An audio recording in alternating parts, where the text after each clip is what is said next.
আগ্রাসী হতে হলে যে কোনো আন্দোলনকেই মুখ খুঁজতে হয়, যাকে কেন্দ্র করে আন্দোলন বড় হবে, রাজপথ ছেড়ে ঢুকে পড়বে অলি গলি পাকস্থলিতে। আরজিকর কাণ্ডকে কেন্দ্র করে যে আন্দোলন বাংলার বুকে ক্রমশ সর্বগ্রাসী হয়ে উঠছে, তার নেতা কারা আলাদা করে কোনো নাম খুঁজে পাওয়া যাচ্ছে না। কিছু কিছু মুখ ভেসে উঠেছে, আবার হারিয়েও গেছে, আর তাই ভয়ও পাচ্ছেন কেউ কেউ। এই আন্দোলন যা ভিত নড়িয়ে দিচ্ছে সরকার প্রশাসনের, তা শেষ পর্যন্ত থমকে যাবে না তো? মাস 6-7 আগের সেই সন্দেশখালী আন্দোলনের মতো? তাও হারিয়ে যেতে পারত, থমকে যেতে পারত। হয়নি কেন? রেখা পাত্রের মতো এক আগ্রাসী নেতার উত্থানের কারণে। সন্দেশখালীতে মহিলাদের উপর অত্যাচার চলছিল অমানসিক, যে খবর কেউই রাখেনি। কোন গ্রামে কোন মফস্বলে কি হচ্ছে কেই বা খোঁজ রাখে তার? মেয়েরা অত্যাচারিত, নিগৃহীত, নিপীড়িত, কিন্তু সন্দেশখালীতে কেউই এগিয়ে আসেননি তাদের বাঁচাতে।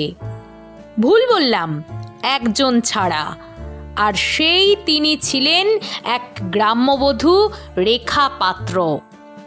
কোনো দলের ছিলেন না তিনি, কোনো পতাকায় আশ্রয়ও নেননি। তিনি শুধু অগ্ন্যুৎপাত ঘটিয়েছিলেন, নিজের মতো বেছে নিয়েছিলেন অস্ত্র, নিজের মতো তৈরি করে নিয়েছিলেন স্লোগান। অসংখ্য অবলা নারীর পাশে রুখে দাঁড়িয়েছিলেন রেখা। সন্দেশখালীর সেই আন্দোলন ছড়িয়ে পড়েছিল দেশ জুড়ে, ছড়িয়ে পড়েছিল রেখার নাম। এমনকি প্রধানমন্ত্রী নরেন্দ্র মোদী পর্যন্ত জেনে গিয়েছিলেন তার নাম। সেখান থেকেই অন্যদিকে মোড় নিয়েছিল রেখার জীবন। রাজনীতির সরণি বেছে নিয়েছিলেন সন্দেশখালীর মেয়ে। তৃণমূলের বিরুদ্ধে বসিরহাট থেকে লোকসভা ভোটে দাঁড়িয়েছিলেন, কিন্তু জিততে পারেননি। তারপর থেকে রেখা নিরুদ্দেশ। আরজিকর কাণ্ডের পর থেকে তৃণমূল প্রবলভাবে কোণঠাসা। রাজনৈতিকভাবে ঠিক ওই ইস্যু ধরেই প্রত্যাবর্তন পথ খুঁজছে রাজ্য বিজেপি। শুভেন্দু অধিকারী প্রবলভাবে নেমে পড়েছেন রাস্তায়, মিছিলে, প্রতিবাদে, আন্দোলনে। তবু কি পারলেন বিজেপিকে স্বমহিমায় ফেরাতে? আরজিকর কাণ্ডকে ঘিরে যে আন্দোলন চলছে তা জনতার স্বতঃস্ফূর্ত গণবিস্ফোরণ। এর সঙ্গে সেই অর্থে কোনো রাজনৈতিক পার্টিরই সরাসরি যোগাযোগ নেই, আবার পুরোপুরি নেই তাও বলা যাচ্ছে না। এক মহিলা চিকিৎসক তাঁর কর্মক্ষেত্রে যেভাবে শেষ হয়ে গিয়েছেন, তার নেতৃত্বে রয়েছেন এক ঝাঁক মেয়ে। সিপিএমের তরফে মীনাক্ষী মুখার্জি, দীপশিতা ধররা নেমে পড়েছেন। মেয়েদের নিরাপত্তা নিয়ে প্রশ্ন যখন, তখন মেয়েরাই সেই আন্দোলনের পুরোভাগে থাকবেন, তাতে আর আশ্চর্য কি? কিন্তু রাত দখল থেকে শুরু করে মোমবাতি মিছিল, গণ অবস্থান, সবেতেই মেয়েরাই নিচ্ছেন দায়িত্ব।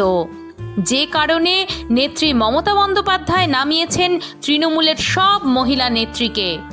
সায়নী ঘোষ থেকে মহুয়া মৈত্র সবাই হাজির।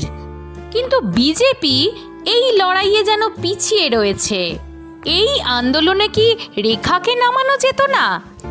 এই প্রশ্ন যে থামছে না। সন্দেশখালীর মতো এক আন্দোলনে নেতৃত্ব দিয়েছিলেন তিনি। আরজিকর আন্দোলনেও তিনি জায়গা করে নিতে পারতেন।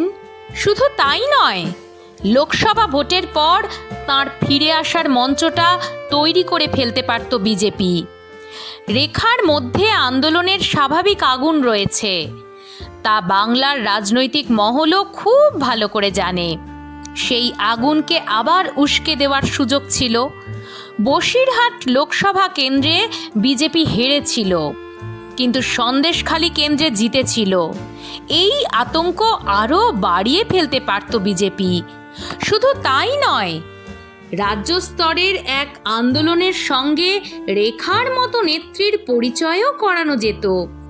রেখা কি শুধু ভোটের আগে প্রচারে আসবেন, আলোচনায় আসবেন, অন্য সময় হিমঘরে থাকবেন তিনি?